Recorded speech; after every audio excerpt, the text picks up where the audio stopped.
ये इंडिया है, मगध, मगध का शासक धनानंद। यहां पे पंजाब, पंजाब का शासक राजा पुरश।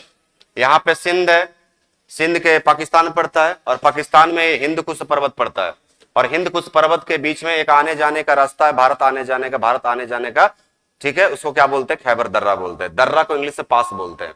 जब मैं ज्योग्राफी पढ़ाऊंगा बताऊंगा दर्रा क्या होता है, पास होता है। माउंटेन के बीच में आने जाने, पर्वतों के बीच में आने जाने के जगह को क्या बोलते हैं? दर्रा, इंग्लिश में पास बोलते हैं। और दर्राओं के नाम होते हैं, खैबर दर्रा, हैबर दर्रा, बुल्लन दर्रा, अलग अलग दर्राओं के नाम होते हैं, ठीक है। इसमें कौन सा ये दर्रा है? इस हिंदू कुश पर्वत में दर्रे का नाम क्या है? खैबर दर्रा नाम है, ठीक है। यहाँ पे यूरोप है, यूरोप में एक देश का नाम क्या है? यूनान। यूनान में एक जगह है, जगह का नाम क्या है?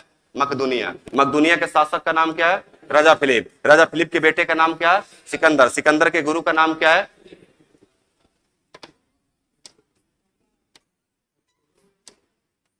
सिकंदर के गुरु का नाम क्या है? अरस्तु। जीव विज्ञान के पिता भी कैसे कहा जाता है? अरस्तु कहा जाता है। यहां तक कोई दिक्कत? कहानी जोड़ा जाए, कहानी कनेक्ट किया जाता है, ठीक है।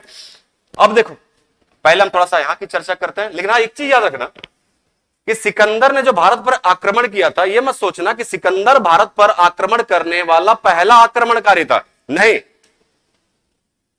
सिकंदर भारत पर आक्रमण करने वाला पहला आक्रमणकारी नहीं था, क्योंकि सिकंदर कहां का रहने वाला है? यूनान के। किस जगह के यूनान का? मकदुनिया का। भारत पर पहला विदेशी आक्रमणकारी यूनानियों ने नहीं बल्कि ईरानियों ने किया था, और उसे हमें पढ़ना भी है, चिंता नहीं करना, ठीक है। ईरानियों के बारे में हमें पढ़ना, साइरस द्वितीय, ठीक है, फिर कुरु द्वितीय, जक्सिस की कहानी मैं सुनाऊंगा आपको, लियोनाइडस की कहानी सुनाऊंगा आपको, ठीक है। तो यहां के शासक है, तो ये मत सोचना कि ये पहला शासक है, ठीक है।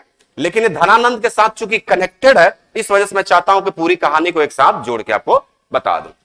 तो यूनान के मकदुनिया के शासक थे राजा फिलिप। 329 ईसा पूर्व में इनकी हत्या कर दी गई। क्या कर दी गई? इनकी हत्या कर दी गई। जब राजा फिलिप की हत्या की गई तो सिकंदर का उम्र मात्र 20 साल था। कितना था? मात्र 20 साल। तो 20 साल के उम्र में ही अपने पिता की हत्या जब हुई तो इसे गद्दी पर बैठना पड़ गया, यानी कि कहां का शासक बन गया? मकदुनिया का।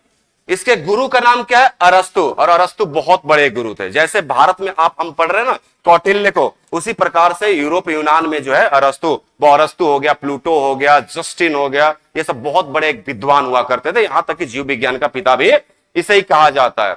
और एक चीज इतिहास में देखना, दो चीज आपको मिलेगी कि बहुत सारे, मतलब कि सब केस में नहीं, 80% केस में इतिहास के पन्नों में अमर वही हुआ जिसके बचपन में, बाल अवस्था में उसके मां बाप मर गए। दूसरा, जिसके गुरु महान हुए, वो इतिहास के पन्नों में अमर रहा। चंद्रगुप्त मौर्य, वो जो बालक को ले गया गया ना, उस बालक का नाम क्या है? चंद्रगुप्त मौर्य है। जो कौटिल्य ने जिस बालक को उठाकर तक्षशिला विश्वविद्यालय लाया, उसका नाम क्या है? चंद्रगुप्त है। और चंद्रगुप्त के इतिहास आज तक हम पढ़ रहे हैं। उसके बाद उसका भी गुरु क्या था? महान। और सिकंदर का गुरु भी क्या है? महान। दोनों के इतिहास के पन्नों में जोड़ा जाएगा। और आपका भी गुरु क्या है? महान, ठीक है।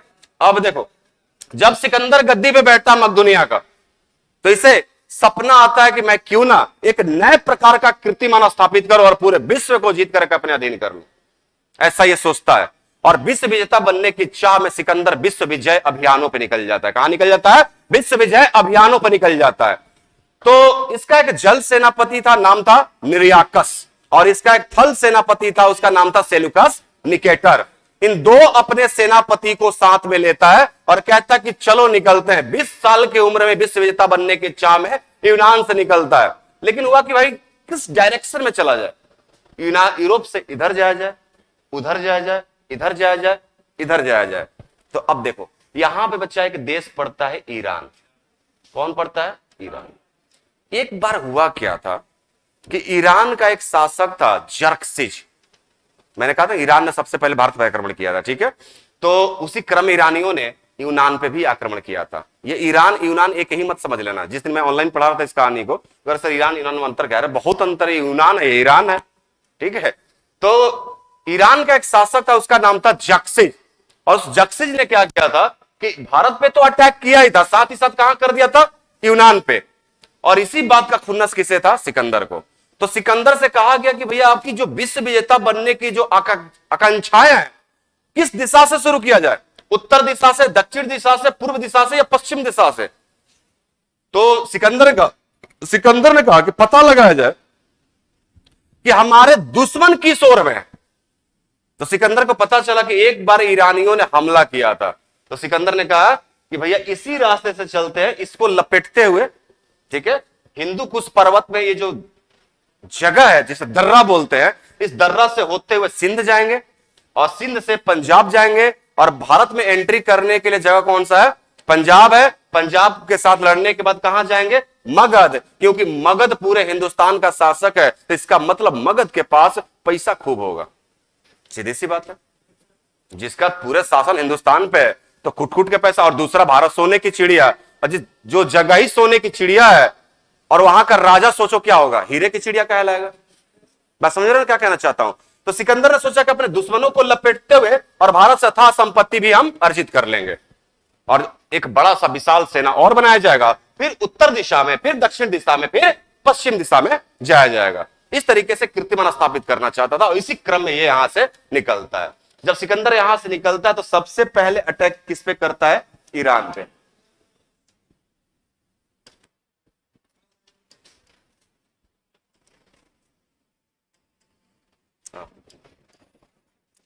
जब ये निकलता है तो सबसे पहले अटैक किस पे करता है सिकंदर? ईरान पे करता है। ईरान में कौन सा वंश चल रहा था? हखमनी वंश चल रहा था। कौन सा? हखमनी वंश चल रहा था। इसको ध्वस्त कर डाला, इसने बुरी तरीके से पराजित किया। ये सारी घटना कौन देख रहा है? तक्षशिला के गुरु आचार्य कौटिल्य। और कौटिल्य की तो बेइज्जती हो गई यहां पे। और कौटिल्य ने मगध नरेश धनानंद को कह डाला है कि अब मेरी प्रतिज्ञा तभी पूरी होगी जब तुम्हारे सिंहासन का तख्ता पलट नहीं कर दूं। और यहीं पे क्या हो रहा है? ट्रेनिंग दिया जा रहा है। वो बालक ट्रेनिंग लेते लेते क्या बन चुका है? योद्धा। उस बालक का नाम क्या? चंद्रगुप्त मौर्य। जब ये यहां से निकलता है, ईरान में समाप्त करता है। ईरान के बाद क्या करता है? हिंदू कुश पर्वत आता है। यहां पे जगह आने जाने का, इसको खैबर दर्रा को पास करता है। फिर कहां पे जाएगा? सिंध। सिंध कहां पड़ता है? पाकिस्तान में। आज पाकिस्तान में पड़ता है, लेकिन जिस टाइम पे पढ़ा सिंध किसका हिस्सा हुआ करता था? भारत का हिस्सा हुआ करता था। सिंध में उसका नाम था आम्बी। तक्षशिला का शासक का नाम क्या था? आम्बी। तो कौटिल्य ने जब मगध नरेश धनानंद को ये बात समझाई कि भैया उससे बचना है तो तैयारी करो, तो इसने तो भगा दिया, मार मार के सारे हो गया। तो उसके बाद कौटिल्य को लगा कि जो तक्षशिला का शासक है आम्बी, ये कुछ कर सकता है। तो कौटिल्य ने आम्बी को भी समझाया कि विश्वविद्यालय आप ही के क्षेत्र में पड़ता है, आप तो कुछ करो। इसने आम्बी ने कहा कि ठीक है मैं करूंगा, बिल्कुल करूंगा। आने दो सिकंदर को। जब सिकंदर आया तो हाथ जोड़ के खड़ा हो गया, भैया आपके सामने आत्मसमर्पण कर रहा हूं मैं। तो आत्मसमर्पण कर दिया। क्या कर दिया इसने? आत्मसमर्पण। कौटिल्य ने कहा कि यही बोला था करने के लिए, ठीक है।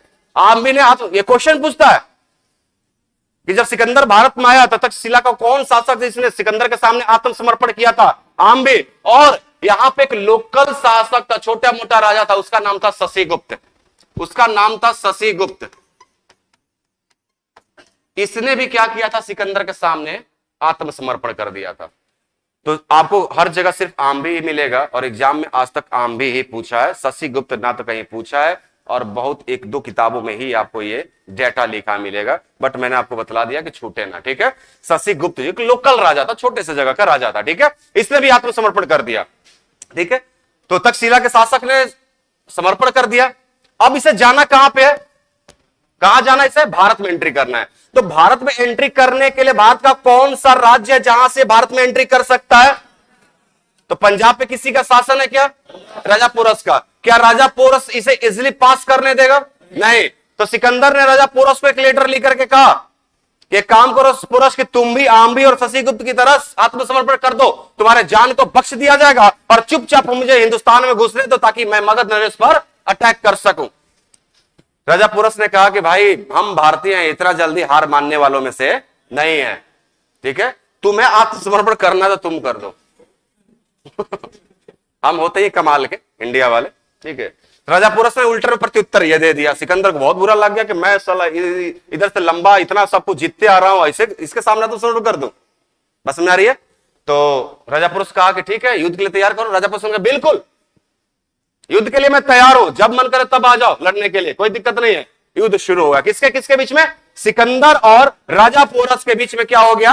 युद्ध की शुरुआत हो गई। युद्ध चलना शुरू हो गया। भारी जानते कौन पढ़ रहा था? राजा पोरस पढ़ रहा था। लेकिन सिकंदर का जो जल सेनापति था ना, जिसका नाम क्या था? निर्याकस। अभी कुछ देर पहले बताया था। तो सिकंदर एक दिन रात को चुपचाप बैठा हुआ था, ठीक है। सिकंदर बैठा हुआ था, सोचे क्या किया जाए क्या नहीं किया जाए, वो तो भारी पड़ रहा है। सच में भारतीय लोग बहुत खा पी कर एकदम टाइट मजबूत है भाई, कैसे इनको हराया जाए। कौटिल्य क्या शांत थे सब देखने के बाद।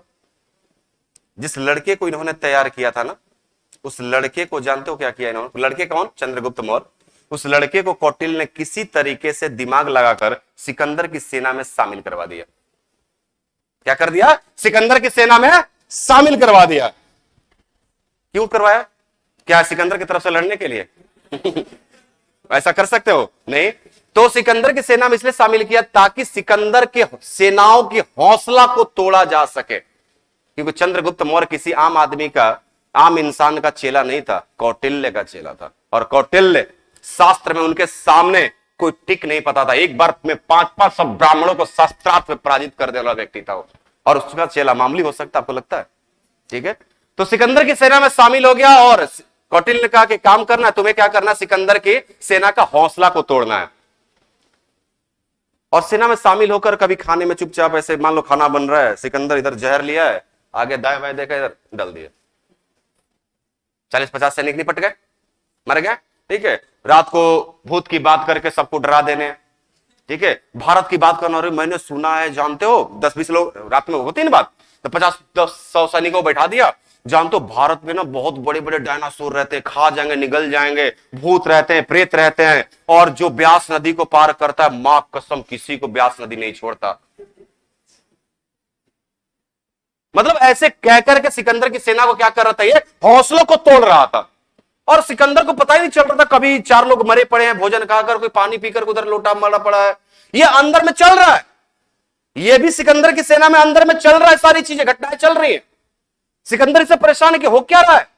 सिकंदर की सेना डरी सहमी हुई है कि ब्यास नदी को पार करने में बोल रहा है। देखो, एक आदमी फैला देगा ना, तो सिकंदर चंद्रगुप्त मौर्य अकेले नहीं गया था, अपने दोस्तों के साथ गया था। तो मान लो एक बटालियन है, तो इसमें चंद्रगुप्त मौर्य है, चंद्रगुप्त मौर्य का दूसरा साथी दूसरे बटालियन में, वही इसका चंद्रगुप्त मौर्य का सेम बात जो उसका दोस्त है दूसरी बटालियन में कर रहा है। जब ये बटालियन वो बटालियन आपस में मिले, ठीक है, तो बोलेगा तुमने कुछ सुना ब्यास नदी? हाँ मैंने भी सुना, ऐसी बात है। क्या हो रही है? ब्यास नदी को पार करोगे तो जो है वो श्रापित है, वो पार करने से तुम यहाँ पे पार करोगे, तुम्हारी फैमिली यूनान में मर जाएगी, तुम्हारी बीवी मर जाएगी जो अभी हाल में शादी हुई है। ठीक है, और बात जब बीबी की आती है तो आदमी बहुत थोड़ा सा, समझ रहे ना, थोड़ा सा ये हो जाता है। तो सिकंदर के अंदर सेना को खोखला करना कौन शुरू कर दिया था? चंद्रगुप्त मौर्य ने कर दिया था। क्लियर है? और ये सब तो चल ही रहा घटना, ये सब तो राजा पुरस के साथ चल ही रहा है, ये सब सारी चीजें चल ही रहा है।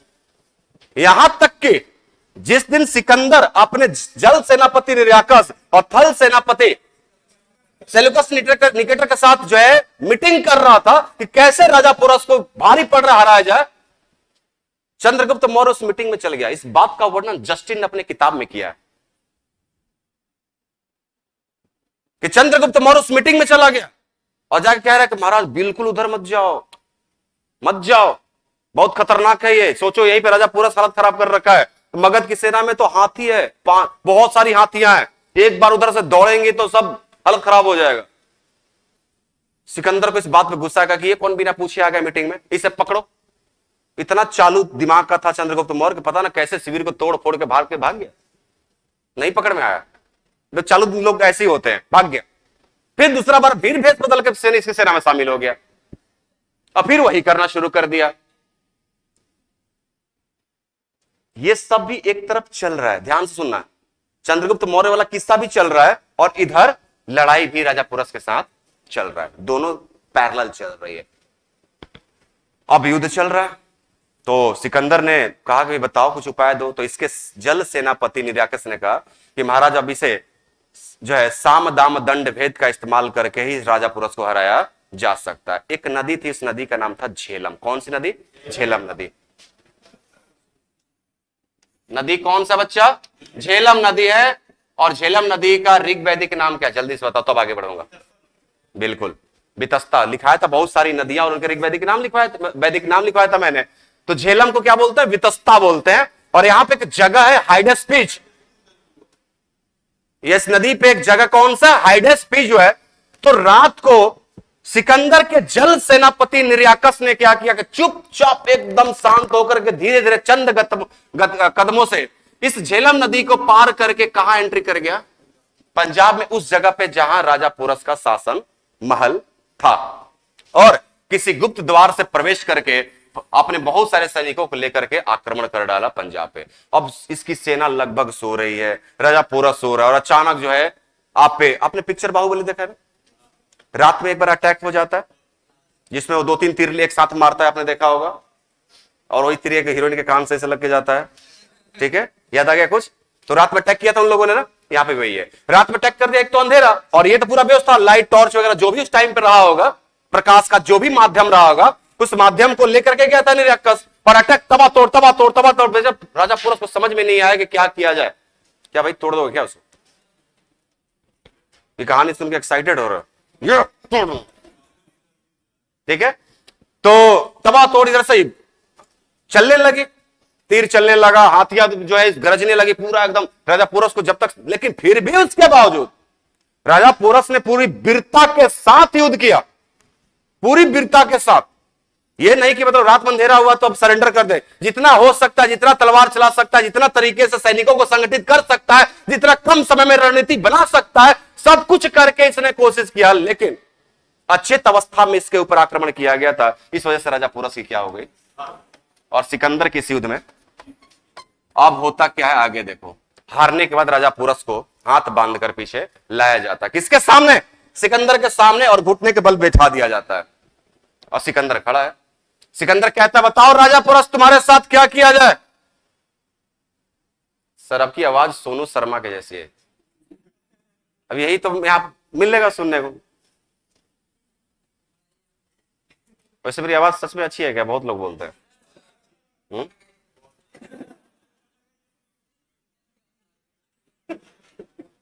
इसलिए तो मैंने नहीं बोला गाना गाने के लिए, हालांकि बहुत लोग बोलते हैं।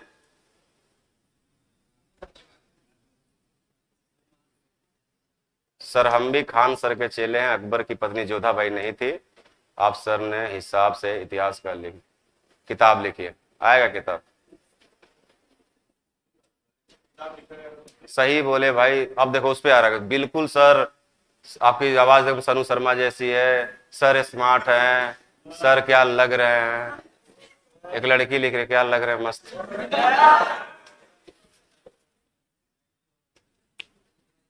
राजा पोरस को इसके सामने प्रस्तुत किया गया तो सिकंदर कहता है, बताओ राजा पोरस तुम्हारे साथ क्या किया जाए। राजा पोरस ने कहा कि सिकंदर वही कर जो एक जीतने वाला राजा एक हारने वाले राजा के साथ करता है, यही करता है ना। एक तो इसकी बहादुरी कि अंधेरे के टाइम में अचेत अवस्था पर इसके ऊपर आक्रमण किया गया था, उसके बावजूद इसने बहादुरी के साथ लड़ा। उसके बाद जब सिकंदर ने इसके सामने कहा कि तुम्हारे साथ क्या किया जाए, तो एक ऐसा अटूट और हिम्मत भरा आंसर रिप्लाई दे पाना सिकंदर को ये बहुत अच्छा लगा। बोला कि पहली बार जिंदगी में कोई कांटे के टक्कर का शत्रु मिला है, इसे मारना सही नहीं है, बिल्कुल बेशक शत्रु है लेकिन हिम्मत की इसकी दाद देनी होगी। बोलता जाओ राजा पोरस, तुम्हें तुम्हारा सारा राजपाट जीता हुआ वापस देता हूं। राजा पोरस को हारने के बाद भी इसका सारा राजपाट वापस मिल गया। अब सिकंदर को पंजाब का रास्ता खत्म हो गया, अब कहां जाना है इसे? भारत के अंदर एंट्री करना है, मगध नरेश के ऊपर, धनानंद के ऊपर। क्या एक दूसरी कहानी पहले से चल रही है, चंद्रगुप्त मौर्य वाली। अब यहां से एक ब्यास नदी को पार करना था। कौन सी नदी को पार करना था? झेलम नदी को पार करके तो राजा पोरस को हराया सिकंदर ने। अब ब्यास नदी को पार करने के साथ ही ये कहां पे आ जाते, ये लोग उत्तर भारत में शिफ्ट कर जाते, और आगे बढ़ते तो इन्हें क्या मिल जाता? मगध मिल जाता। अब ब्यास नदी को पार करना था, और चंद्रगुप्त मौर्य ने अंदर अंदर क्या कह डाला था कि ब्यास नदी इधर पार करो तो उधर तुम्हारी बीवी मरा, तुम्हारी गर्लफ्रेंड मर जाएगी उधर, ठीक है। जो वादा करके आए कि मैं विश्व विजेता सिकंदर के साथ आऊंगा, तुमसे शादी करूंगा, 7 फेरे लूंगा, वही नहीं रहे तो फेरा किसके साथ लोगे, ठीक है। तो इस तरीके से हौसलों को तोड़ दिया, पहला बात। दूसरा, सिकंदर की सेना लगातार यूनान से, ध्यान से सुनना बच्चा, ये मत सोचना कि यूनान यहाँ पे, इंडिया यहाँ पे, यहां से आ गया, एक पैरे से रखा। तो ना प्लेन से आज के डेट में जाओगे तो 18 से 20 घंटा लगता है, तो सोचो प्लेन से अगर 18-20 घंटा लगता है तो पैदल ये लोग आए थे, हाथी पे घोड़े पे बैठ करके आए थे, कितना टाइम लगा होगा। तो सिकंदर की सेना लगातार यहां से युद्ध करते हुए और बीच रास्ते में न जाने कितने वंशों, कितने राज्यों, कितने साम्राज्यों, कितने प्रदेशों के साथ युद्ध करते हुए इसकी सेना लगातार बढ़ते बढ़ते बढ़ते पंजाब तक आई। और पंजाब में जब आया तो पंजाब में जब युद्ध हुआ तो राजा पोरस ने इतनी वीरता के साथ युद्ध किया कि जो थोड़ा बहुत अंदर इनके जज्बा बचा था, राजा पोरस ने जज्बा को चकनाचूर कर दिया। और चंद्रगुप्त मौर्य ने तो इधर आग लगा ही रखा था। तो सिकंदर की सेना लगातार युद्ध करते हुए आ रही थी। मानसिक रूप के साथ साथ शारीरिक रूप से भी सिकंदर की सेना क्या हो चुकी थी? थक चुकी थी। ध्यान से सुनना, मानसिक रूप से के साथ साथ शारीरिक, और उसमें सबसे ज्यादा घातक किसने कर दिया? राजा पोरस ने कर दिया। और इधर जब पता चला सिकंदर की सेना को कि जो मगध नरेश है इसकी विशाल सेना है, और विशाल सेना के साथ साथ इसकी सेना में भारी मात्रा में हाथी शामिल है। याद है कल पढ़ाया था मैंने, पहला मगध है जिसने अपने शत्रुओं के खिलाफ युद्ध में हाथी का इस्तेमाल किया था। ठीक है, युद्ध के खिलाफ इस्तेमाल किया था। तो ये पता चल गया कि इनके पास हाथी है। तो एक तो ऑलरेडी मानसिक शारीरिक रूप से टूटे हैं, दूसरा चंद्रगुप्त मौर्य ने अलग अलग जब अफवाह फैला रखी है, तीसरा पता चला कि इसके पास हाथी है। सिकंदर की सेना ने कहा कि अब हमारे बस की बात नहीं है। सिकंदर ने कहा कि अरे हम तो यही के लिए आए थे, हम तो यही के लिए आए थे, हमारा तो टारगेट ही ये था, अब कहां चले? बोले कि ना, जाना है, बहुत याद आ रही है, अब ना रहना, मरने को जानो से। ठीक है, मुझे जानना है, मुझे नहीं रहना, मुझे नहीं पार करना, क्योंकि भाई धनानंद की सेना में बहुत भारी मात्रा में सैनिक है और हमारे सब हाथ पांव कार ये सब कटे फटे हैं, मानसिक शारीरिक रूप से हम थक चुके हैं, बीमार पड़ चुके हैं, किसी को मलेरिया हुआ है, किसी को बुखार हुआ है। क्योंकि भाई अलग अलग टेम्परेचर जोन से ये बढ़ रहे हैं ना, कभी ठंडा, क्योंकि यहां से यहां तक आने में कहीं ठंडा मिलेगा, कहीं गर्म मिलेगा, कहीं बरसात मिलेगा, बस में रहो, अलग अलग पानी पीने को मिल रहा है। बात क्लियर है? तो बीमार तो पड़ेंगे ना, लाजमी है ना, ये सारी चीजें सोचना आप। ठीक है, तो सिकंदर की सेना ने ब्यास नदी को पार करने से मना कर दिया और सिकंदर ने बहुत समझाया, सिकंदर ने बहुत समझाया कि नहीं ऐसा मत करो। सिकंदर की सेना कहने के अब ना, सिकंदर अंततः दुखी मन से एक शब्द बोलता है और शब्द यही बोलता है कि मैं उन दिलों में उत्साह भरना चाहता हूं जो निष्ठावान तो है मेरे लिए, लेकिन कायरता पूर्वक रूप से ढंग से दबे हुए हैं। ये किसका सेंटेंस है? सिकंदर का, कि मैं उन दिलों में जान भरना चाहता हूं, उत्साह भरना चाहता हूं जो निष्ठावान तो मेरे लिए है, तभी तो यहां से लड़ते लड़ते यहां पे पहुंचा है, लेकिन कायरता पूर्वक तरीके से क्या है? दबे हुए हैं। चलो सब वापस चलते हैं। और सिकंदर बेचारा रोते हुए यहां से कि जो चीज के लिए आया था वही नहीं कर पाया, और सिकंदर यहीं से पंजाब से ही क्या कर दिया? वापस चल दिया। और बीच रास्ते में जब आया इराक में, इराक की ईरान, बेबीलोन कहां पड़ता है? इराक में पड़ता है ना, इराक में पड़ता है। जब ये इराक में आया सिकंदर, तो यहीं पे जो है इसे क्या होती है? मृत्यु हो जाती है। क्या होती है? कहा जाता है कि मलेरिया हो गया था उसको, फिर अलग किताबों में लिखा जाता है कि उसे जहर दे करके मार दिया गया।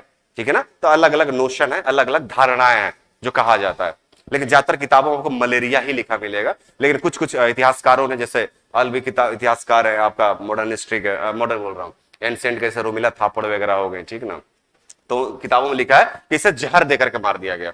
तो जब सिकंदर मरण सैया पे था, अब सिकंदर को पता चल गया कि मैं जी नहीं पाऊंगा। हालांकि इसका बहुत इलाज चला, बहुत सारे वैद्यों ने इलाज किया, खूब बहुत सारे वेदों ने इलाज, वैद बोलते हैं ना, वैद्यों ने इलाज किया, राजवैद्यों ने इलाज किया, खूब जड़ी बूटी, सब संजीवनी बूटी जितना था सब कुछ खिलाया गया, फिर भी ठीक नहीं हुआ।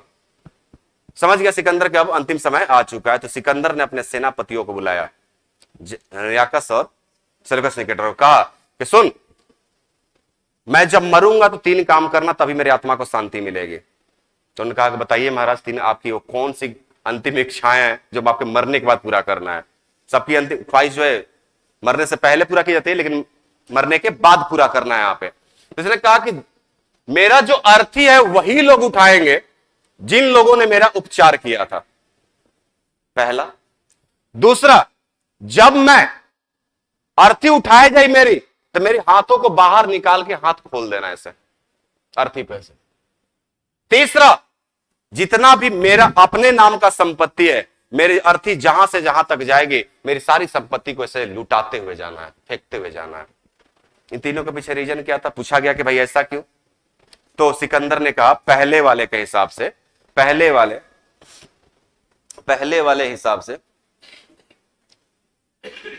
पहले वाले नाम के हिसाब, पहले वाले से हिसाब से, कि जिन लोगों ने मेरा इलाज किया, क्या करे, मेरे अथी को उठाए।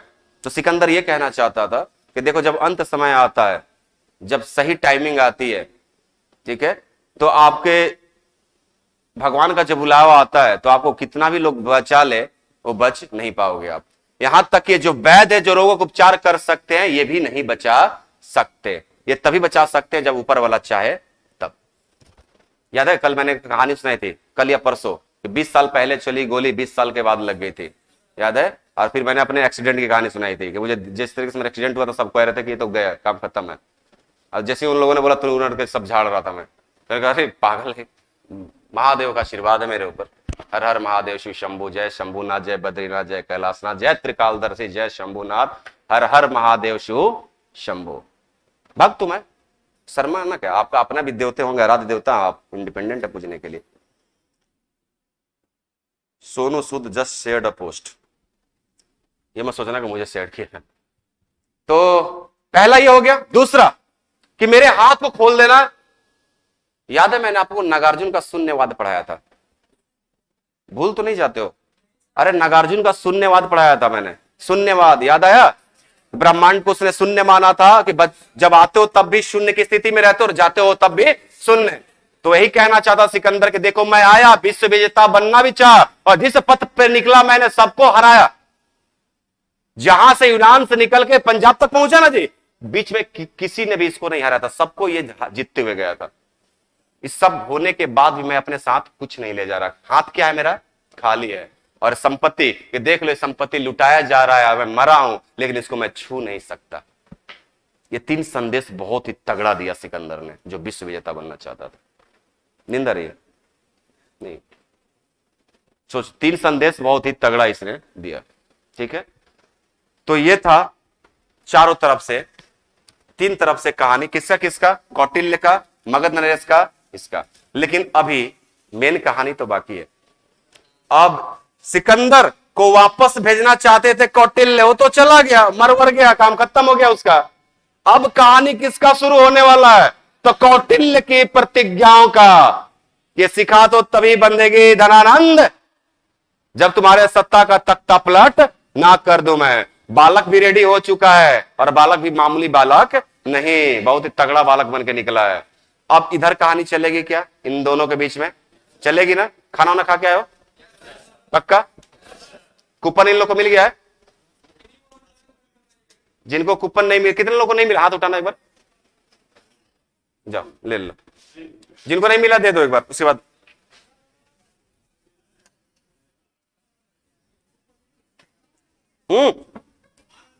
आप अपने, हाँ बिल्कुल, आप अपने जगह बैठो, लाके दे देंगे।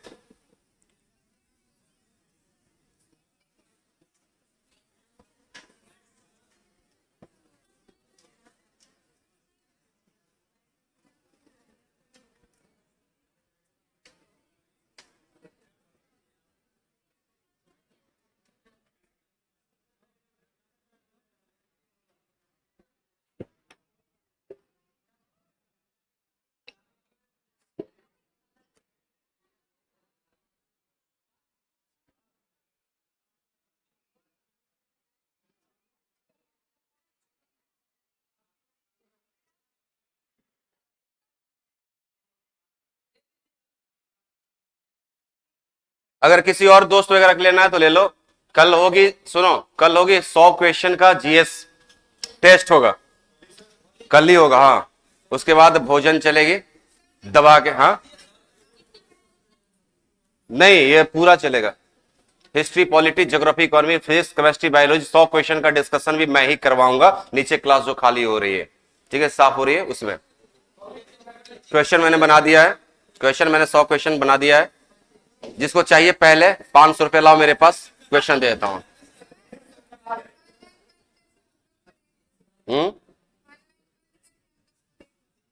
ऑनलाइन बंद करेंगे।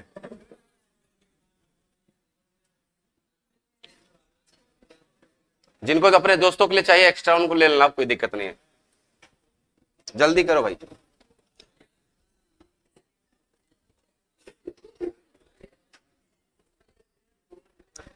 हो गया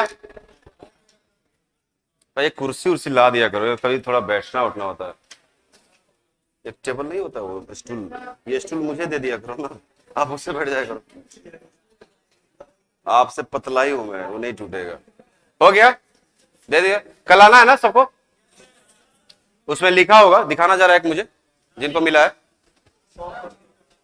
इसमें लिखा है कि शायद टेस्ट के कहां है, टॉप 10 विजेताओं के लिए विशेष उपहार होगा। अगर टॉप 10 में आना है भाई, 500 रुपया मुझे देना होगा।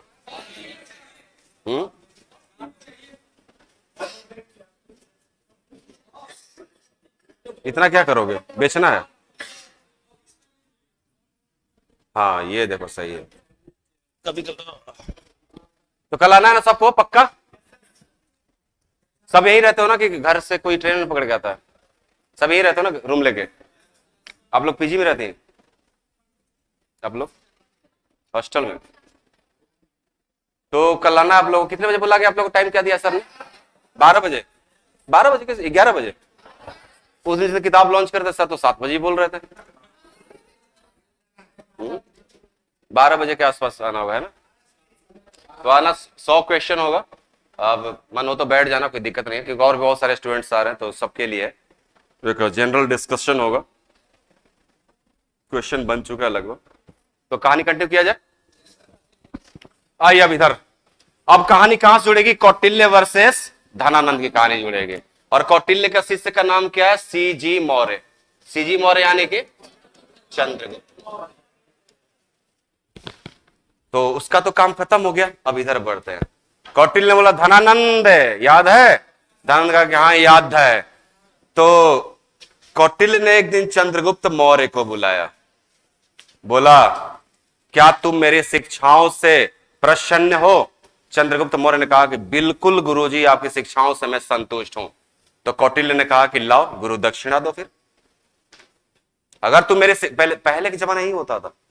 पहले के जमाना में आज की तरह नहीं कि 4 दिन डेमो देके फिर आपसे पैसा लिया जाए, और फिर अब क्या करोगे आप भी, आपको पूरी क्लास कराने के बाद आप पैसा दोगे, भाग जाओगे, ठीक है? लेकिन इस टाइम पे जिस प्राचीन समय में पहले स्टूडेंट गुरु के पास जाते थे, पढ़ते थे, पढ़ने के बाद जब गुरु की शिक्षाओं से संतुष्ट हो जाते थे ना, तब वो गुरु दक्षिणा देते थे बच्चा, यानी कि अंत में देते थे। तो कौटिल्य ने चंद्रगुप्त मौर्य को बुलाया, बोला कि मेरे शिक्षाओं से संतुष्ट हो तो लाओ गुरु दक्षिणा दो मुझे। तो चंद्रगुप्त मौर्य ने कहा कि महाराज गुरु, आपको क्या चाहिए गुरु दक्षिणा में, बताइए तो मैं अपना सर देने को तैयार हूं। तो कौटिल्य ने कहा कि सर तो मुझे चाहिए गुरु दक्षिणा में मौर्य, लेकिन सर तुम्हारा नहीं चाहिए, इसका सर चाहिए, लाओ गुरु दक्षिणा।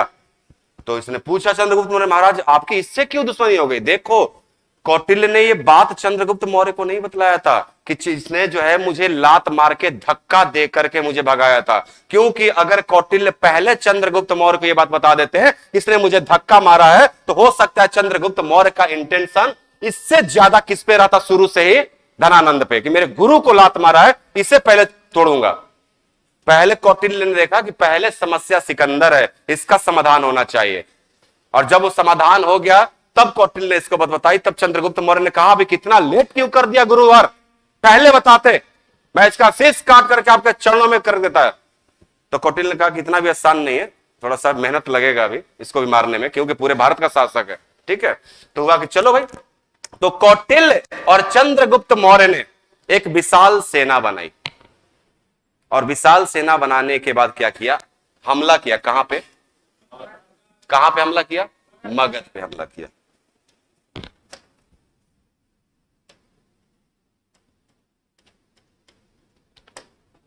मगध पे हमला किया इन लोगों ने।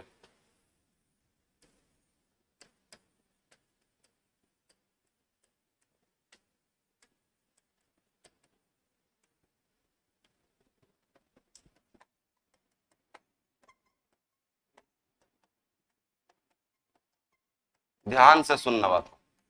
इन दोनों ने क्या किया? मिलकर अपनी एक फौज बनी। फौज बनाने को किस पे आक्रमण किया? मगध पे आक्रमण किया।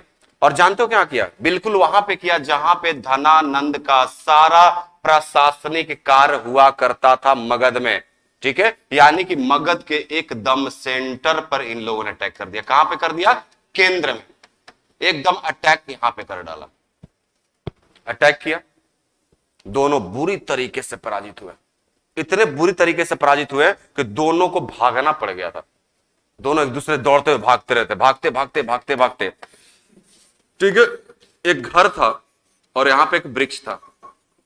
ठीक है, और घर था, यहां पे खिड़की था, बगल में वृक्ष था। इसी यहीं पे दोनों चंद्रगुप्त मौर्य और कौटिल्य छिप गए जाके ऐसे दुबक के। क्या हाथ नहीं था? कौन? धनानंद की सेना। ठीक है, अब देखो यहां पे बदलने वाली क्या चीज है? बदलने वाला यह चीज है कि इस घर के अंदर एक मां थी और एक इसका छोटा सा बेटा था। एक मां थी और इसका एक छोटा सा बेटा था। और ये चंद्रगुप्त मौर्य और कौटिल्य इसी खिड़की से इधर देख रहे। धनानंद तो नहीं आ रहा, उधर देख रहे कुछ नजारा चल रहा है क्या? समझ रहे हो ना क्या कह रहा हूं? लेकिन नजारा में कुछ और मिल गया इनको। ठीक है, नजारा में क्या मिला कि एक मां और एक बेटा है। मां ने बनाई थी खिचड़ी और मां ने खिचड़ी क्या किया, गरम खिचड़ी गर्म में अच्छा लगता है। ठीक है, सबने खाया होगा। आई थिंक बिहार से हो तो खिचड़ी तो जानते ही होगे और खाया तो होगा ही। कोई ऐसा भी जो नहीं खाया? हाँ, वही तो मैं सोचूं। तो इसकी मां ने क्या किया, एक थाली में खिचड़ी लाई और अपने बेटा को दे दिया, लो खाओ। अब बेटा अभी थोड़ा सा उतना डेवलप नहीं किया था माइंड से। उसके सामने खिचड़ी आई, हाथ लिया उसने, ये थाली है, और सीधा उसने कहा कि खाना तो है, इसको क्या पता ठंडा करो। बोले खाना है। एकदम थाली के बीच में, खिचड़ी के बीच में हाथ डाला, उठाया, खाया, हाथ जल गई, रोने लगा, मम्मी मम्मी मम्मी चिल्लाने लगा। आपने भी जब खिचड़ी खाई होगी ना, तो आप देखना जो प्लेट होती है तो साइड से ऐसे करके फूक फूक खाते हो। नहीं, मैं क्या गलत कह रहा हूं? बेशक सही बात है। तो इसकी मां ने अब देखो क्या कहा, जब इसका हाथ जलता बालक का, तो इसकी मां ने कहा कि बेटा तुमने भी वही गलती करी जो कौटिल्य और चंद्रगुप्त मौर्य ने किया। बस यहीं पे क्लिक कर गया किसे? कौटिल्य, जो यहां पे छिपे हुए थे खिड़की में देख रहे थे। कहा कि मां ने तो बहुत बड़ी बात कर दी और मां ने बहुत कुछ सिखा दिया। कि मां ने क्या कहा कि तुमने भी वही गलती किया जो गलती चंद्रगुप्त मौर्य और कौटिल्य ने किया है। एकदम मतलब कहने का यह मतलब है कि कौटिल्य समझ गया कि सीधा हमने जो आक्रमण किया था कहां पे कर दिया था, एकदम थाली में परोसी हुई खिचड़ी के बीचों बीच हाथ डाला था। इस वजह से क्या होगी, हमारी हार हो गई। यह साम्राज्य और साम्राज्य के बीचों बीच हमने अटैक किया था जल्दबाजी के चक्कर में। इसकी मां ने कहा कि बेटा साइड से फूक फूक करके, ठीक ना, धीरे धीरे हिला हिला के खाओ। ठीक है, तब जो है बीच तक पहुंचोगे तो क्या मिलेगा, आसानी से पहुंच जाओगे। बस कौटिल्य तो पढ़ा लिखा आदमी, कुछ थोड़ा सा तिनका मिला। ठीक है, बस इन्होंने कहा कि चलो समझ में आ गया, अब क्या करना है, तो सीधा सेंटर पे अटैक नहीं करना है। पहले ये जो मगध है, ये जो मगध है, इन पहले यहाँ के ऑलरेडी जनता किससे परेशान है, मगध नरेश धनानंद से परेशान है। तो पहले क्या किया जाए कि मगध का ये जो क्षेत्र है, यहां साइड साइड से लोगों को, जो लोग परेशान है उनको अपने पक्ष में कर लो, और जो लोग नहीं परेशान है उन्हें क्या कर लो, मार के पीट के अपने पक्ष में कर लो। धीरे धीरे इन सबको क्षेत्रों को जीतते जीतते जीतते जीतते फाइनली कहां पहुंचो, केंद्र पे पहुंचो। और इस बार चंद्रगुप्त मौर्य कौटिल्य ने क्या किया, यही रणनीति अपनाई। पहले साइड साइड लोगों को अपने पक्ष में करते गए। वो तो एक नंबर का ठरकी है, बिना मतलब 2 रुपए की जगह 10 रुपए टैक्स ले रहा है। ऐसे जो लोग मान गए, और जो लोग नहीं माने उन पर आक्रमण करते करते करते कहां पहुंच गया, केंद्र पे। और केंद्र पे कौन है, धनानंद। धनानंद की युद्ध में क्या होती है, और जब धनानंद की हार होती है, दोनों जाते हैं, कौटिल्य और चंद्रगुप्त मौर्य। अब कहते हैं कौटिल्य, बता धनानंद, जो मैंने प्रतिज्ञा ली थी पूरा कर लिया ना। देखो प्रतिज्ञा यही कहा जाता है कि जो लोग कम से कम पूरा करो। इतने बड़ा साम्राज्य को उखाड़ करके फेंक दिया एक छोटा सा मामूली सा ब्राह्मण में। बात समझ आ रही है? पूरे हिंदुस्तान का शासक है वो। सिकंदर की सेना जिससे डर के भाग गई, सुनना, जिससे सिकंदर की सेना और सिकंदर स्वयं डर करके भाग गया इस मगध नरेश से, उस मगध नरेश को उखाड़ कर फेंकने वाला पतला सा, दुबला सा, काला सा, कलूटा सा कुरूप इस ब्राह्मण ने इस मगध को उखाड़ करके फेंक दिया। सोच लो, बस प्रतिज्ञाओं में दम होना चाहिए, और उस प्रतिज्ञाओं के लिए आपका संघर्ष अटल होना चाहिए। कलेक्टर भी बन जाओगे आप भी, याद रखना। और दुनिया में कोई काम अगर एक व्यक्ति कर लेता है तो याद रखना कि आप भी कर लोगे, बस इतना समझ लेना। अगर एक आदमी कलेक्टर बन जा रहा है, अगर पंचर बनाने वाला कलेक्टर बन जा रहा है, तो आप बहुत समृद्ध हो कि आप यहां फीस दे करके बैठ करके 7 पढ़ रहे हो। वो तो पंचर का लड़का था बनाने वाला, और सच बात है, एक लड़का है सच में साइकिल पंचर बनाता था, कलेक्टर बना है। तो जब वो इतनी कड़ी मेहनत में बन सकता है, आपको तो घर वाले पैसा भेज रहे हैं, 7 फीस दियो तब बैठे वहां पे, तो आप भी कर सकते हो। बस इतना याद रखना कि एक आदमी कोई काम कर सकता है, आप भी कर सकते हो। बस आपको क्या करना होगा, एक चुनौती को लेना होगा और उसके लिए संघर्ष करना होगा, कड़ा संघर्ष, और अपने लिए बहुत सारी चीजों पर पाबंदी लगानी होगी, क्योंकि भौतिक जो सुख है ना, आपकी प्रतिज्ञाओं को तोड़ने में 1 मिनट नहीं लगाएगा। भौतिक सुख, फोन, व्हाट्सअप, फेसबुक पर पिज्जा खाते हो ऐसे जो लड़के डालते हैं ना, ऐसे करके डालते हैं, एक हाथ बाइट में रहेगा पिज्जा का और ऐसे करके और भेज देंगे अपने वाले को। देख लो बेचारा दिन भर देख के परेशान है कि किसी और के साथ तो नहीं गई थी खाने के लिए। गलत कह रहा हूं मैं? तो इन चीजों से थोड़ा सा दूर होना होगा, इन सारी चीजों से दूर होना होगा आपको, तभी मिल पाएगा। ठीक है, तो ये हुआ। तो फिर क्या, धनानंद को कहा गया कि मारो। चंद्रगुप्त मौर्य ने अपना गुरु का जो गुरु दक्षिणा था, इसका सर काटा, गुरु के पैरों में रख दिया, लीजिए आपका गुरु दक्षिणा।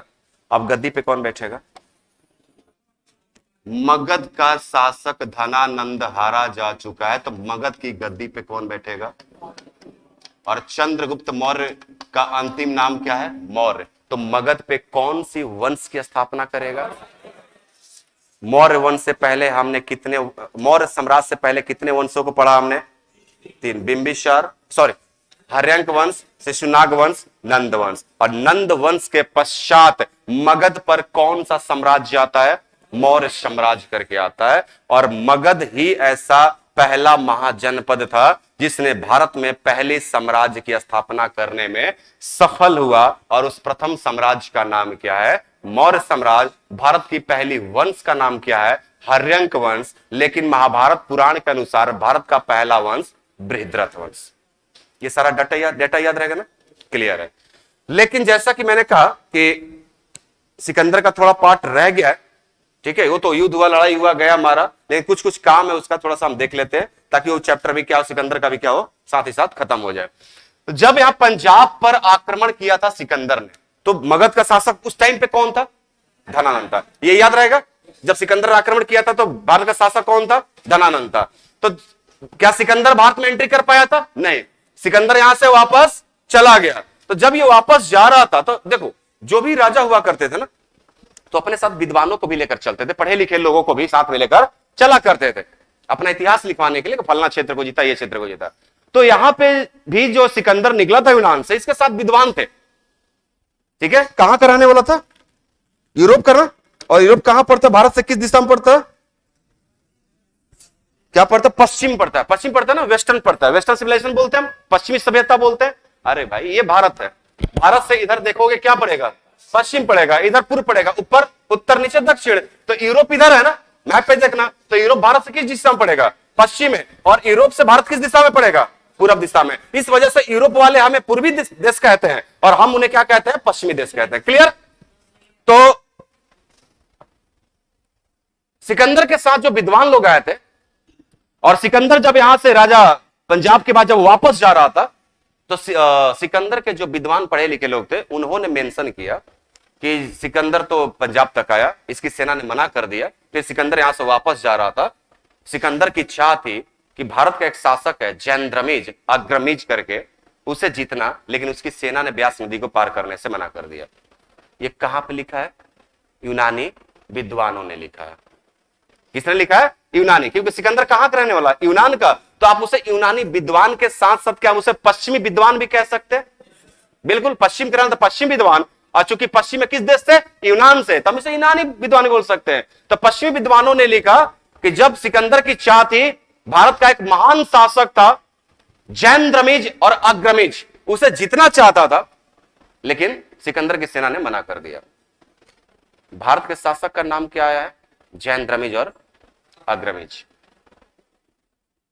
समझ में आ रहा है? जिस पश्चिम विद्वानों ने सिकंदर के समकालीन मतलब उसी समय के, जिस सिकंदर के समकालीन भारत के जिस शासक का नाम बताया है, धनानंद नहीं बताया, बल्कि क्या बताया? जैंद्रमीज और अग्रमीज बताया है। और संभवतः वो जैंद्रमीज और अग्रमीज जो नाम पश्चिम विद्वानों ने लिखा है, वो किसके लिए लिखा है? क्योंकि यूनानी भाषा और हमारे यहाँ की भाषा अंतर है ना, तो अपनी भाषा में जब लिखेंगे तो अपने तरीके से लिखेंगे ना। बात समझ आ रही है? कोई चाइनीज इधर आ जाए, ठीक है, तो उसका चाइनीज में ही नाम लिखोगे ना कि हिंदी में लिख दोगे? उसका नाम है मान लो कि चिम चाम चूम चू, ठीक है, तो उसका क्या लिखोगे? उसको ऐसे तो नहीं कह सकते ना कि कहीं राम ऐसा करके, ऐसे नहीं लिख सकते ना, उसका चिम चाम चुम ही लिखना होगा, ठीक है। तो उनका क्या है, उनका अपना एक ट्रांसलेशन है, तो उन्होंने अपनी भाषा में धनानंद को क्या लिखा, जैन द्रमिज या अग्रमिज। ये याद रखेंगे आप, ये बीपीएससी का प्रश्न है कि पश्चिमी विद्वानों ने, ऐसे पूछा क्वेश्चन बीपीएससी में कि पश्चिमी विद्वानों ने जब सिकंदर भारत आया तो सिकंदर के समकालीन भारत का महानतम शासक मगध नरेश, जिस जैन द्रमिज अग्रमिज की बात पश्चिमी विद्वानों ने की है, वो कौन सा शासक से संबंध रखता है, याद रखेंगे, धनानंद। जैन द्रमिज और अग्रमिज, क्लियर है। नेक्स्ट, सिकंदर जब यहां से वापस जा रहा था, पंजाब से जब वापस जा रहा था, तो वापस जाते समय सिकंदर ने 3 शहर बसाए। कितने शहर बसाए, 3 शहर। वो 3 शहर का नाम, एक का नाम है निकैया, इसे विजयनगर भी कहा जाता है।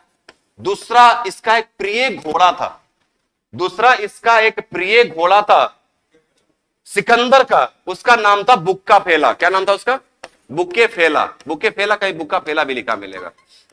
तो ये सिकंदर का प्रिय घोड़ा था, सिकंदर का प्रिय घोड़ा था, और ये युद्ध में बेचारा मारा गया था। कहा जाता कि सिकंदर और बुक्का फेला आपस में बात कर लेते थे, समझ लेते थे एक दूसरे की बातों को समझ लेते थे। तीसरा, सिकंदर ने एक शहर बसाया अपने ही नाम पे, सिकंदरिया। कौन सा शहर, सिकंदरिया नामक शहर बसाया। ये आपका सिंध और काबुल दोनों ही जगह बसाया इसने। और सिंध कहां पड़ता है, पाकिस्तान में। काबुल कहां पड़ता है, अफगानिस्तान में पड़ता है। तो 2 जगहों पे इसने शहर बसाया, एक ही नाम से, उसका नाम क्या है, सिकंदरिया। इसमें सबसे इंपॉर्टेंट कौन सा, बुक्का फेला। कौन सा इंपॉर्टेंट है, बुक्का फेला है। नेक्स्ट, सिकंदर विश्व का पहला वो शासक है जिसका जन्म स्थान कहीं और, मृत्यु कहीं और उसका समाधि स्थल कहीं और है। सिकंदर का जन्म कहां पे हुआ, मकदूनिया। मकदूनिया कहां पड़ता है, यूनान में। और यूनान किस महादेश से पड़ता है, क्लियर। मृत्यु इराक में हुई। इराक में किस जगह पे, बेबीलोन में। और इराक बेबीलोन कहां पड़ता है, एशिया में। इसका समाधि, इसकी समाधि या इसे जो दफनाया गया, जहां पे दफनाया गया, वो जगह है सिकंदरिया, अफ्रीका में। यानी कि जब इसे दफनाया गया अफ्रीका के में जिस जगह पे, तो उस जगह का नाम भी क्या रख दिया गया। और 2 शहर सिंध और काबुल में भी है, एक शहर आपका अफ्रीका में। मरा है, जन्म लिया है यूरोप में, मरा है आपका कहां पे, एशिया में, और इसे दफनाया गया कहां पे, अफ्रीका में। जगह भी अलग अलग है। तो क्या क्वेश्चन पूछ सकता है आपसे कि विश्व का पहला शासक कौन है जिसका जन्म, मृत्यु और इसे दफनाया अलग अलग जगहों पे गया है, तो क्या हो जाएगा, सिकंदर हो जाएगा। सीखने को आप लोग कुछ कुछ मिलता है, नया नया चीजें सीखने को मिलता है। हाँ, बहुत हार्ड, सही बताओ ईमानदारी से, बहुत कुछ नया नया सीखने को मिलता है, नहीं मिलता है, मजा आता है ना। ठीक है, तो ये सारी चीजें किससे संबंधित है, आपका सिकंदर से। एक चीज और, अगेन जब सिकंदर वापस पंजाब से जा रहा था, तो आने को तो आ गया, यूनान से लड़ते लड़ते लड़ते लड़ते पंजाब तक आ गया। लेकिन जब पंजाब से ये वापस जा रहा था सिकंदर, तो बीच रास्ते में इसे 2 गणराज्य के राजाओं ने परेशान कर दिया सिकंदर को वापस जाने से। एक हो जाएगा आपका मालवा और दूसरा हो जाएगा आपका क्षुद्रक।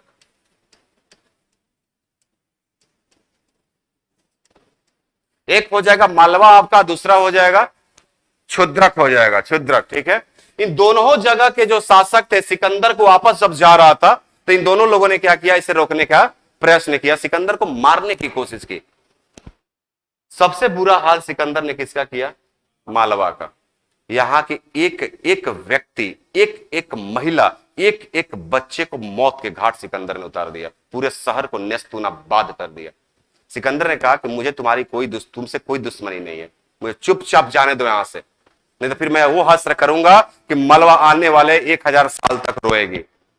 तो उनको लगा कि सिकंदर मजाक में है, ठीक है, और जबरदस्ती कर रहे हो। आप किसी को बिना मतलब के परेशान करोगे, वो बेचारा कह रहा है कि जगह दो मैं जाऊं, ठीक है, औकात है तुम्हारी इतनी सी, आप बात करो इतना लंबा लंबा, वो भी सिकंदर के सामने, ठीक है। तो उसको गुस्सा आया और क्या कर दिया, पूरा मलबा के सभी व्यक्तियों को चुन चुन कर, महिलाओं को चुनकर बच्चों तक के सर कटवा दिया गुस्से में आकर के, पूरा जनसंख्या ही समाप्त कर डाला, ठीक है। ये था सिकंदर। तो तीन तरफ से हमने कहानी को देखा, एक तरफ हमने सिकंदर को भी पढ़ा, ठीक है। सेंटर तो भारत ही है, चाहे वो सिकंदर का हो, चाहे कौटिल्य का हो, चाहे मगध नरेश का हो, ठीक है, धनानंद का हो, सेंटर तो भारत ही पढ़ रहा है। तो इससे जुड़ी बहुत सारी कहानियां मैंने जोड़ करके, लिंक करके बहुत अच्छे से पढ़ाई है। उम्मीद है इस कहानी को तो आप नहीं भूलोगे आप, ठीक है ना। और पूरी मैं लगभग कोशिश करता हूं कि जो है आपको मैं आपको चीजों को समझाने की पूरी तरीके से कोशिश करता हूं, क्योंकि आपने देखा हो किस किस तरीके से कहां गया वो सब, पता ना कहां गया।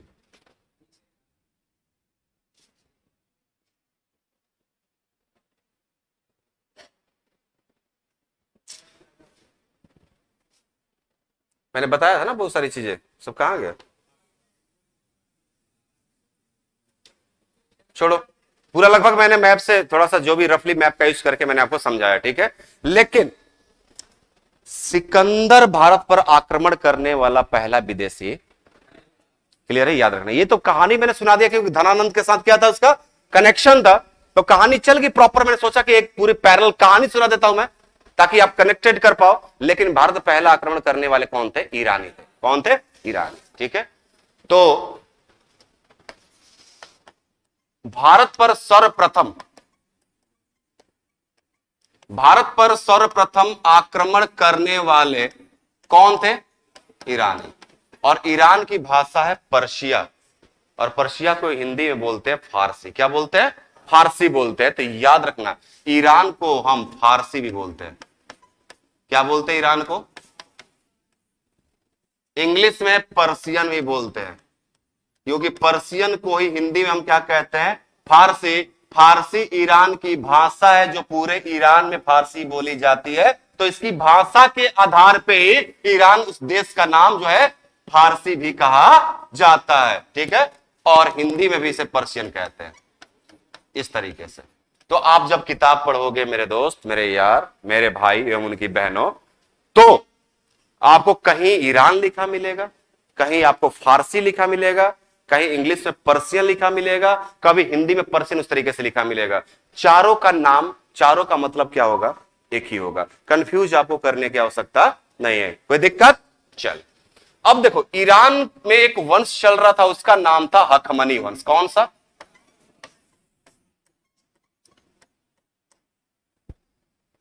ईरान में वंश चल रहा था हखमनी वंश। और इस हखमनी वंश का संस्थापक, इस हखमनी वंश का संस्थापक का नाम था साइरस द्वितीय। क्या नाम था इसका, साइरस द्वितीय।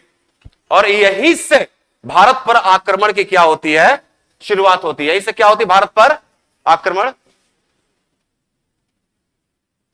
भारत पर आक्रमण की शुरुआत होती है। तो ये जो साइरस द्वितीय आपको दिख रहा है, ठीक है, साइरस द्वितीय जो आपको दिख रहा है, इसे कुरु भी कहते हैं।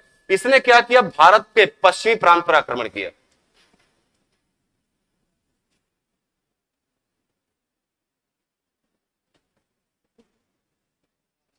इसने कहां पर अटैक किया, भारत के पश्चिमी प्रांत पे। क्या भारत का पश्चिमी प्रांत यही होगा, पश्चिम, पूर्व, उत्तर, कहां गया,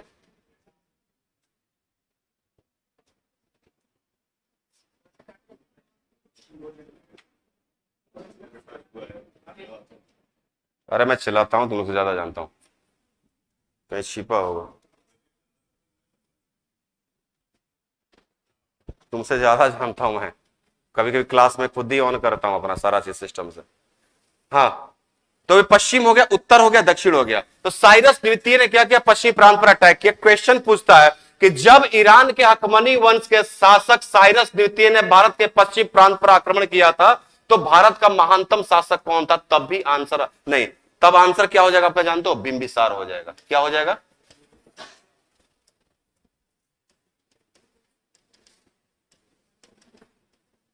देखो, सिकंदर का संबंध किससे है, नंद वंश से।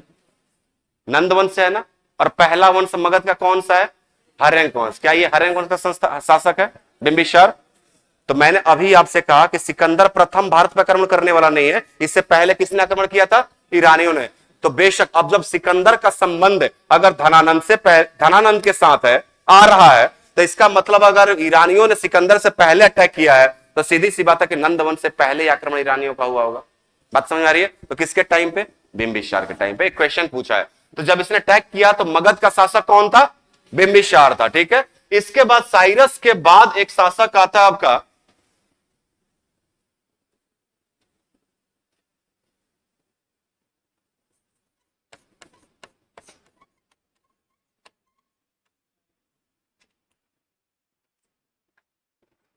दारा प्रथम के साथ साथ इसे एक और नाम से जानते हैं, थोड़ा सा एग्जैक्ट याद नहीं आ रहा मुझे। दारा प्रथम तो सही है, इसका नाम है, एक नाम और है इसका दारा प्रथम के साथ साथ। चलो थोड़ी देर में अगर आ जाता मैं बता देता हूं, ठीक है ना, कोई दिक्कत नहीं है ना? ठीक है, तो दारा प्रथम है।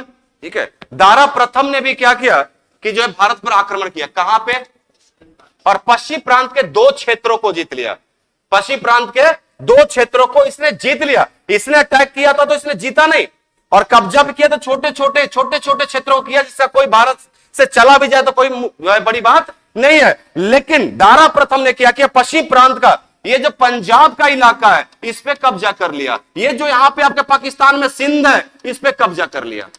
यानी कि पंजाब और सिंध 2 जगहों पे इसने क्या कर लिया? दारा प्रथम ने कब्जा कर लिया।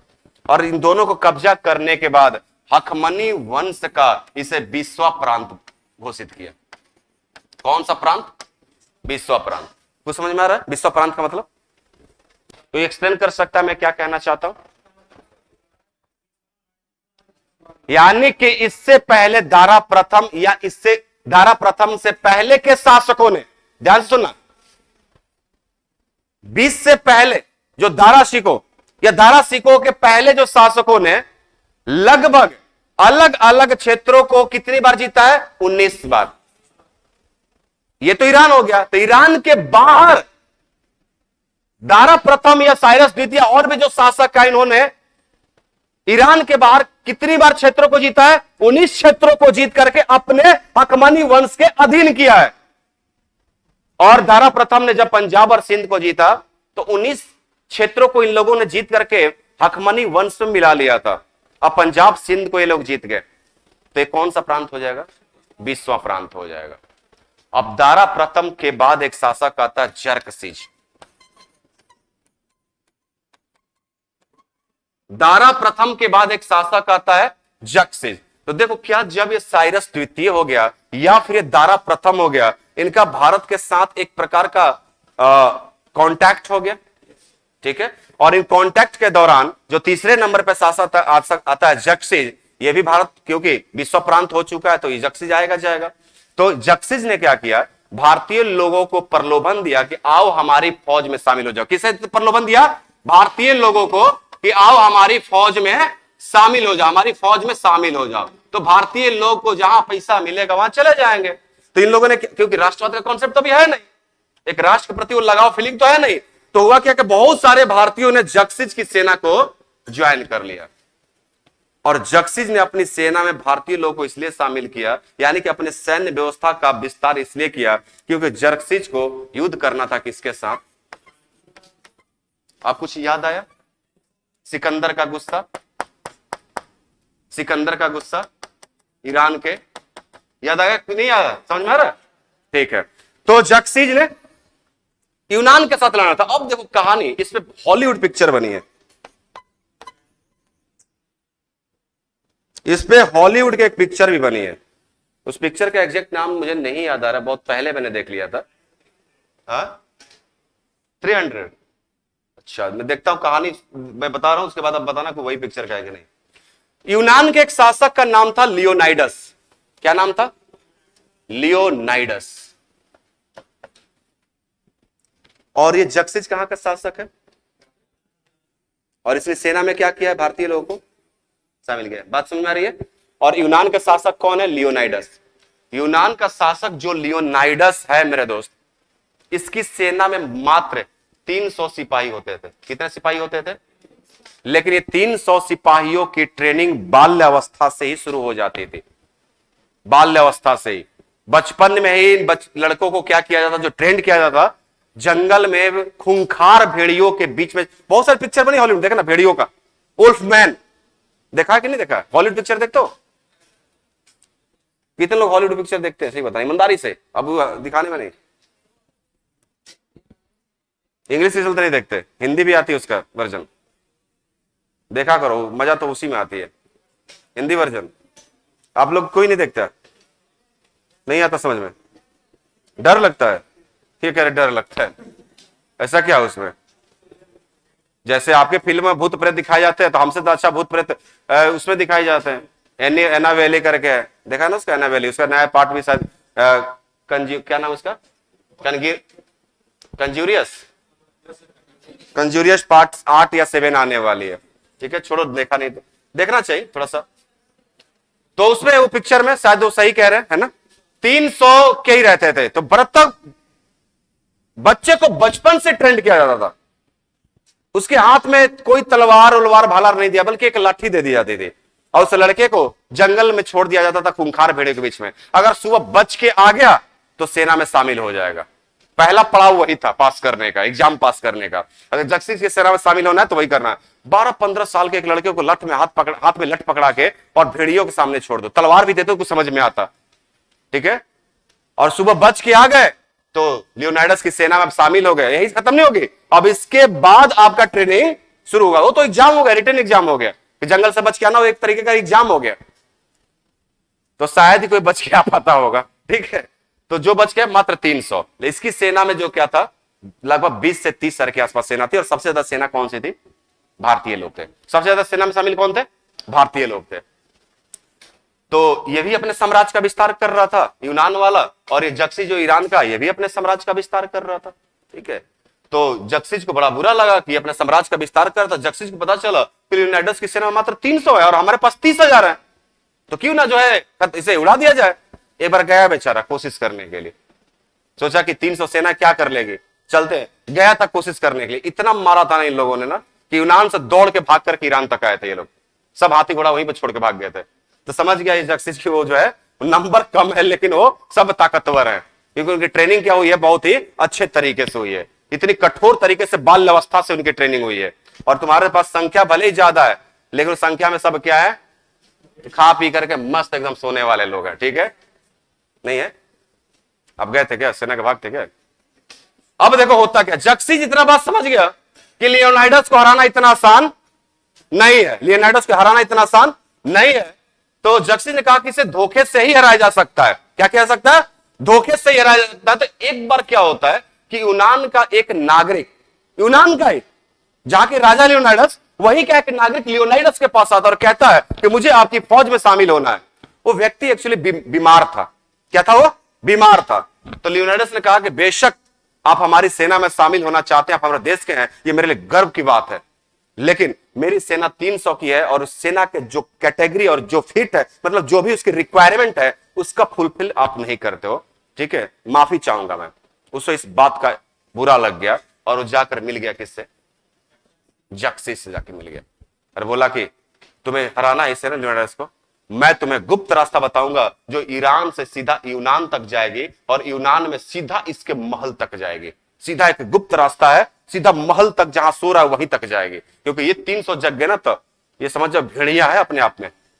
ठीक है, तो चुपके से घुसना हुआ किसके पास? लियोनार्डस के कमरे तक। और ये वो राज आदमी जानता था। फिर क्या था, जक्सिस बोला कि बहुत बढ़िया, कहां थे इतने दिन से, तुम्हारी तो खोज था। जक्सिस उस व्यक्ति को लेकर के जाता है गुप्त रास्ते से, ईरान से होते होते यूनान जाता है और यूनान में एक गुप्त रास्ते से इसके महल के कमरे में, लियोनार्डस के कमरे में घुस जाता है और एक युद्ध होता है। लेकिन लियोनार्डस भी तो कमजोर नहीं था। जब उसकी सेना में इतना पराक्रम था तो सेना का सेना अध्यक्ष सोचो कितना, बाहुबली से कम होगा क्या? ठीक है, युद्ध चलता बहुत तगड़ा, लेकिन चूंकि ये सो रहा था राजा पोरस की तरह, याद आ गया कुछ? ये भी बेचारा अचेत अवस्था में, पता ना किस अवस्था में सो रहा होगा, किसके साथ सो रहा होगा। ठीक है, और अचानक जाके हमला कर दो।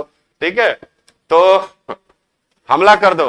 तो उसके बाद भी इसने जो तलवार वलवार लेकर के पूरी जितना हिम्मत होता है सबसे लड़ा लेकिन इसे तब तक ये सचेत हो पाता, इसे बहुत सारे तीर शरीर में लग गया, बहुत सारे तीर लग गया, 100-150 के आसपास तीर लग गया।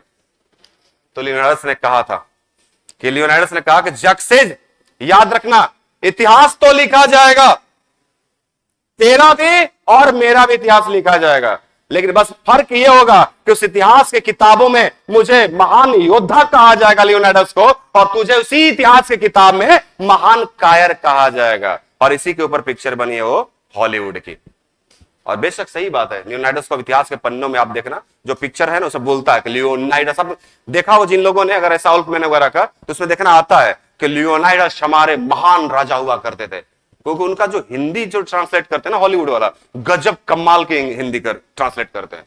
हमारी हिंदी से बहुत अच्छा हिंदी ट्रांसलेट करते हो आप, देखना कभी हॉलीवुड को हिंदी में देखना जो होता है ट्रांसलेट, तो उनकी हिंदी बहुत ही अजीब तरीके की होती है।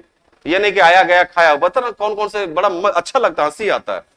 ठीक है, तो और देखो, अब देखो, ये तो लियोनार्डस हार गया बेचारा, ठीक है। और प्रथम आक्रमण ईरानियों ने किया भारत पे। 3 शासकों को मैंने पढ़ाया, साइरस द्वितीय, दारा प्रथम और जक्सेस की कहानी मैंने पढ़ाई आपको। क्या यहां से ईरान और भारत का कांटेक्ट शुरू हो गया? अब जब ईरान और भारत आपस में कांटेक्ट में आ गए, संपर्क में आ गए, तो क्या ईरान की कुछ चीजें भारत में आएंगी और भारत की कुछ चीजें क्या ईरान में जाएंगी? कांटेक्ट माने से ही होता है ना, कांटेक्ट माने से ही होता है ना। फिर उसे घर से खाने आने लगता है, हा? वो बढ़िया बढ़िया बना के रोटी चावल सब्जी ले आती है। एक मेरा दोस्त था, ठीक है, लॉकडाउन है, उसके पास खाने का पैसा नहीं है, मुझसे आया, उज्जवल भाई थोड़ा 500 रुपए देना, ठीक है ले लो। देखा कि अंडा बना के, अंडा कड़ी, मतलब कि चलो मुझे भी खिलाएगा, ठीक है, मुझे बना रहा है, 500 रुपए लिया, तो चलो कोई नहीं, खिलाएगा तो कम से कम 4 अंडा उसने बनाया था। मैं सोचा कि अपने रूम पे आ गया, दिल्ली में रहता था उस टाइम पे, अपने रूम पे आ गया, सोचा कि आराम से जब बना अंडा में देख लिया, अंडा प्याज क्या क्या तो खरीदा था उसने, समझ गया कि बनाता है, बनाएगा तो पूछेगा ही मुझे पैसा लेता मुझे नहीं पूछेगा, ठीक है। तो मैं आराम से नहा धवा करके फिट हूं कि अब बुलावा है तो मैं जाऊंगा, आराम से खाऊंगा। उसने क्या किया कि टिफिन में बंद करके जाकर अपनी गर्लफ्रेंड को दे आया और खुद अपने लिए 1 अंडा रखा और 3 उसे दे आया। तो मैं गया, कमरे की चाबी उसका मेरे पास भी रहता था, तो मैं गया तो मुझे लगा कि शायद मेरे लिए 1 रखा है, मुझे लगा कि चलो थोड़ा खाने में एक्सपर्ट था, तो मुझे लगा कि चलो 3 उसने, मतलब खाने वाला आदमी है, खा लिया, कोई दिक्कत नहीं, मैं 1 ही खा लेता हूं। मैंने वो खा लिया 1। तो आया, बोला कि तुमने खा गए? बोला हाँ। बोला कि तो मैंने बोला 3 क्या किए? बोला कि वो थी ना, तो समझ रहे हो ना, तो दे दिए। मारूंगा थप्पड़ से, साले खाने को पैसा नहीं है तो दूसरे को दे रहा है, ठीक है। तो चलो होती है। तो क्या क्या चीजें ईरानियों से भारत में आई और क्या क्या चीजें यहां से गई? तो जब भी 2 देश एक साथ संपर्क में आएंगे बच्चा, तो एक चीज याद रखना कि दोनों देशों के बीच में व्यापार शुरू हो जाएगा। क्या होगा?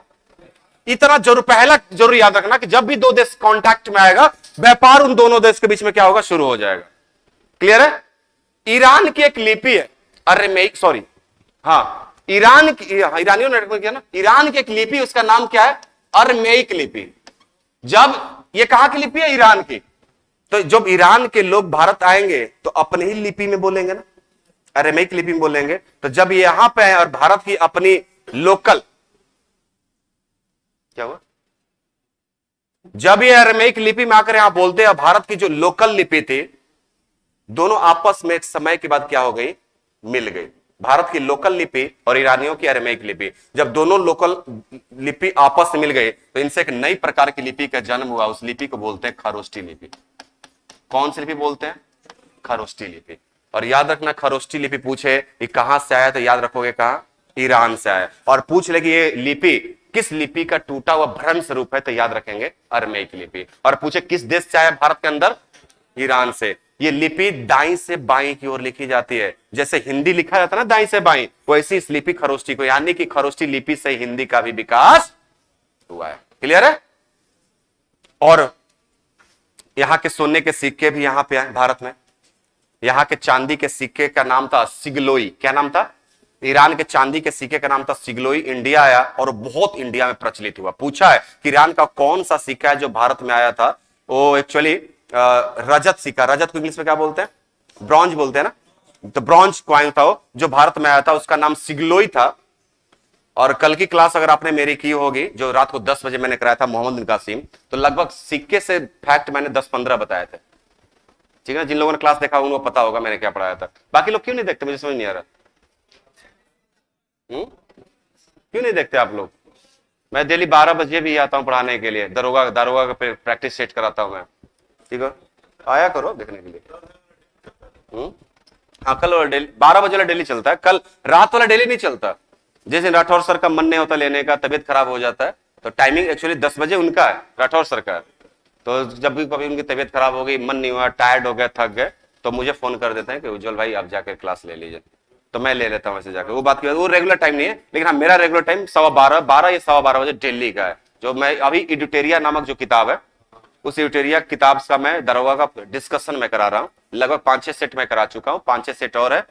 और उसके बाद फिर जो इधर तो डिस्कशन होगा ही हमारा, शुरू हो जाएगा 5 तारीख के बाद। रोज 100 क्वेश्चन का डिस्कशन होगा। नहीं, वो मैं बनाऊंगा, वो अलग चलेगा। ठीक है, तो वो यहाँ ऑफलाइन डिस्कशन होगा वो। तो उसमें जो भी आप होगा, मुझे क्राइटेरिया पता नहीं है, क्या फीस है, 10 रुपए 20 रुपए जो भी है। ठीक है, मतलब वो होगा डेली, और भी बच्चे सब आएंगे जहां से आना होगा।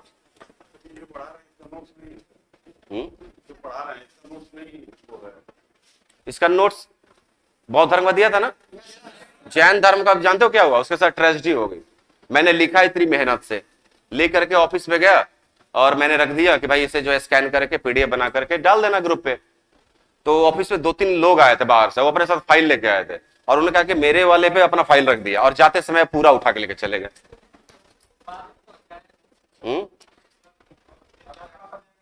तो अब ये करना पड़ेगा कि पूना मेरी मेहनत दोबारा लिखनी पड़ेगी। ठीक है, तब यहां से जाऊंगा तो फिर लिखूंगा, 2 घंटा लिखने में लगेगा, 2 घंटा बिना मतलब का टाइम जाएगा मेरा। तो उसे लिख करके ये तो मिल जाएगा। ये तो अभी आपको विदिन 1 घंटे के अंदर आपको राठौर क्लासेस के टेलीग्राम पे डल जाएगा। इसमें क्या क्या मिलेगा आपको? तो मगध का इतिहास मिलेगा, ईरानियों का, 1 मिनट, मगध का इतिहास, ईरानी आक्रमण जो पढ़ा हमने, और सिकंदर का आक्रमण। ये 3 नोट्स आपको एक साथ अभी विदिन 1 घंटे के अंदर आपको मिल जाएगा, क्योंकि उसका नोट्स है। और जैन धर्म वाला में भी हो सकता है शाम या रात तक आपको मिल जाना चाहिए। ठीक है, और आज नहीं मिल पाया तो सोचना कि कल तो बिल्कुल नहीं मिलेगा। ठीक है, कल तो बिल्कुल मतलब भूल जाना कि कल मिलेगा भी, क्योंकि कल जो है फंक्शन है। ठीक है, तो ये जो पढ़ा है कल आज, ये तो मतलब विद इन 1 घंटा क्या, बस मैं वहां पहुंचू ऑफिस में, पहुंचने के साथ ही मैं दे दूंगा, कोई दिक्कत नहीं है। तो आप जो जिन लोगों को टेलीग्राम है, हाँ जी, हाँ आपने सही कहा। ये जो दारा प्रथम है, इसका दूसरा जो नाम मैं भूल रहा था, उसका नाम क्या है? डेरियस प्रथम भी है। थैंक्स। ठीक है, दारा प्रथम को दूसरा नाम क्या बोलते हैं? डेरियस प्रथम बोलते हैं। ठीक है।